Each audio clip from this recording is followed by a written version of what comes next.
Ermənistanın Xarici İşlər Naziri Ararat Mirzoyan ictimai televiziyaya verdiyi müsahibədə bildirib ki, Ermənistan və Azərbaycan arasında bir sıra fundamental məsələlərdə fikir ayrılıqları qalmaqdadır. Onun sözlərinə görə tərəflər xeyli sayda məsələni həll edə biliblər.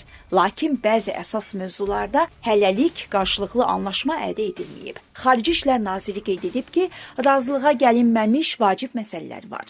Biz işimizi davam etdirməliyik. Mirzoyan bu məsələlərdən biri kimi Bakının Ermənistan konstitusiyasına düzəlişlər tələbini qeyd edib. Ermənistanın baş naziri Nikol Paşinyan əvvəllər dəfələrlə vurğulayıb ki, 2020-ci ilin fevral ayından bəri danışdığı Ermənistan konstitusiyasında planlaşdırılan dəyişikliklər Azərbaycanla münasibətlərin normallaşdırılması prosesi ilə əlaqəli deyil və yalnız daxili amillərlə bağlıdır. Eyni zamanda Azərbaycan hakimiyyəti Ermənistan konstitusiyasından Dağlıq Qarabağla bağlı bəndi özündə ehtiva edən müstəqillik bəyannaməsinə istinadı çıxardıqdan sonra sülh müqaviləsi imzalamağa hazır olduqlarını bildirdilər. Mirzoyan məlumatlara münasibət bildirərkən vurğulayıb ki, onların öz fikirləri var. Biz onları bölüşmürük və hələlik bu məsələ ilə bağlı razılıq yoxdur.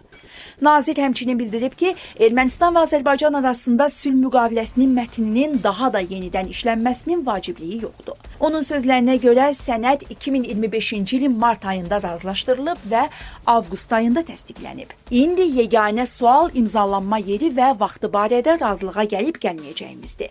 Hələlik heç bir razılaşma yoxdur. Mirzoyan bildirib. Nazir həmçinin Azərbaycan benzininin respublikaya idxal edilməsi məsələsinə də münasibət bildirib və qeyd edib ki, bu cür təchizat Ermənistan istehlakçıları üçün faydalıdır. Mirzoyanın sözlərinə görə boykot çağırışlarına baxmayaraq o, şəxsən yanacaq doldurma məntəqələrində növbələri müşahidə edib. Dəyərli izləyicilər, ölkə və dünya gündəmi ilə bağlı xəbərlər təqdim etməyə davam edəcəyik. Öz fikirlərinizi şərh bölümündə qeyd etməyi unutmayın. Sağlıqla qalın.